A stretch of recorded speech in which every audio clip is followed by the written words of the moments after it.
या छोट्याशा व्हिडिओतून मी तुम्हाला 2 रेसिपीज दाखवणार आहे. त्यामुळे व्हिडिओ पूर्णपणे पहा. नमस्कार. स्वरूप छंदकलामध्ये तुमचं खूप खूप स्वागत. या चॅनेलवर तुम्हाला वेगवेगळ्या छंदांच्या बाबतीत व्हिडिओ बघायला मिळतील. त्यामुळे तुम्हाला आवड असेल तर नक्की सबस्क्राईब करा. तर माझ्याकडे ही आत्ता केळी आहेत आणि कच्ची केळी घट्ट प्रकारची आहेत.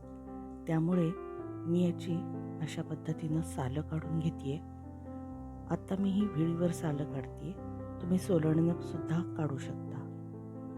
हे हिरव्या रंगाचं साल थोडं जरी शिल्लक राहिलं तरी खाताना म्हणजे भाजी शिजवल्यानंतर किंवा कुठलाही पदार्थ शिजवल्यानंतर सुद्धा खाताना आपल्याला ते चरचरीत लागतं आणि म्हणून पूर्णपणे साल काढून घ्यायचं. पूर्ण पांढरं दिसेल आपल्याला केळं असं साल काढायचं. आता त्याचे नंतर मी मध्ये त्याला छेद दिला उभ्या प्रकारे आणि नंतर त्याच्या पातळ अशा काचऱ्यांसारखं चिरून घेतलंय. आता हे सगळं आपल्याला केळी कापल्यानंतर पाण्यामध्ये ठेवायचे आहेत, कारण लगेचच ह्या बाहेर राहिल्या तर काळ्या पडतात. त्यामुळे आपल्याला ह्या अशा पाण्यात ठेवायच्या आहेत आणि थोड्याशा त्याचा चीक असतो जो निघालेला असतो आपण चिरल्यानंतर किंवा सोलत असताना सुद्धा, तर तो पाण्यामुळे जरा निघून जाईल.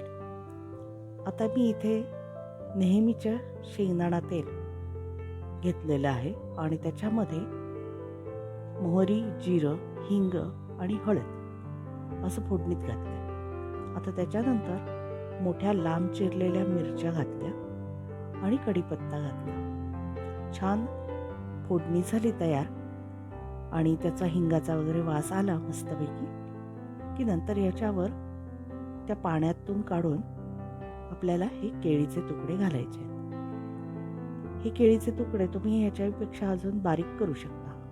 हवे असतील तर मोठे ठेवलेत तरी चालेल, पण जितक्या फोडी बारीक असतात, पातळ असतात, तेवढी खायला छान लागते.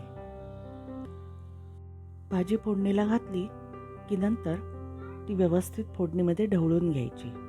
फोडणी मिक्स करून घ्यायची आणि त्यानंतर 4-5 मिनटं वाफेवर ठेवायची. वाफेवर पटकन शिजते भाजी. भाजी शिजली की यामध्ये खोबरं, मीठ आणि साखर थोडीशी घालायची.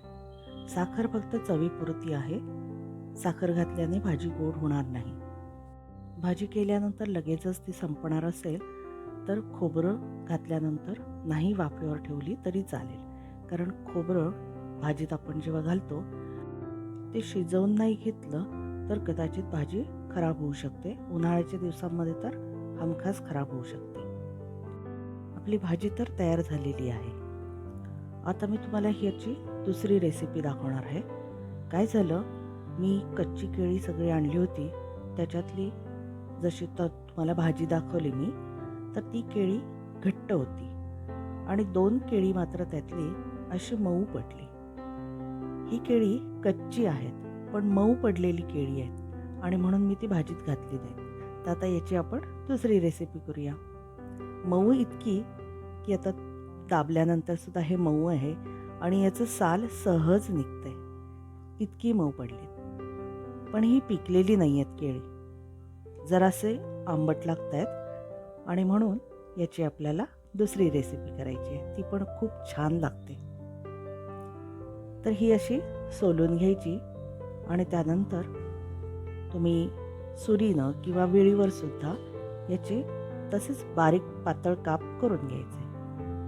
खरं तर आपल्याला हे चिरणं वगैरे जे आहे हे आपण आपल्या आवडीनुसार कसंही तुम्ही करू शकता. तर हे आता मी इथे चिरून घेतलेली आहे आणि मी इथे खोबरं, मिरचीचे बारीक तुकडे केलेत आणि मीठ आणि साखर. इथे साखर मात्र किंचित जास्त घ्यायची. भाजीमध्ये घालताना साखर चवीपुरती फक्त थोडीशी, अर्धा पाऊण चमचा तेवढीच वापरायची. आणि इथे मी आता जराशी जास्त घेतली आहे, कारण ही मऊ पडलेली केळी आहेत आणि आंबट या चवीला ती पोचलेली आहेत, म्हणून इथे साखर थोडीशी जास्त घेतली. हे खोबरं, मिरची आणि आपण मीठ साखर जी घातली ती आपण चुरडून घ्यायची व्यवस्थित, म्हणजे खोबऱ्याला सगळा तिखटपणा आणि आणि मीठ साखरेची चव लागेल.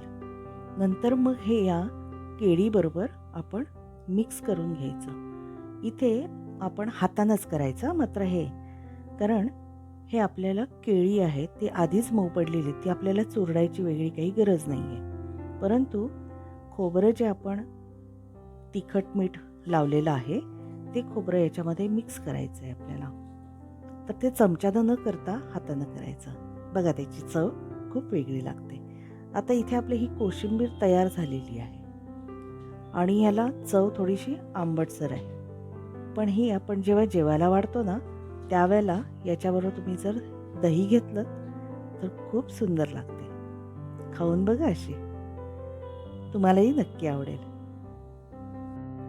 घट्ट असलेल्या केळ्यांची भाजी झाली करून आणि मऊ पडलेल्या केळ्यांची कोशिंबीर झाली करून. चला आता मी तरी जेवून घेते. तुम्ही पण असे अधूनमधून पदार्थ बनवा, कारण पदार्थ खूप साधे आहेत आणि पारंपरिक म्हटलं तरी चालेल. हे असे पदार्थ म्हणजे एक आता भाजी केली आपण ती फोडणी घालून केली आणि कोशिंबीर होती ती बिनतेलाची होती. हे असं अधूनमधून खाल्ले की आपली तब्येत पण छान राहते आणि चवीमध्ये बदल पण होतो. चला तर पुन्हा भेटूच आपण दुसऱ्या व्हिडिओमध्ये.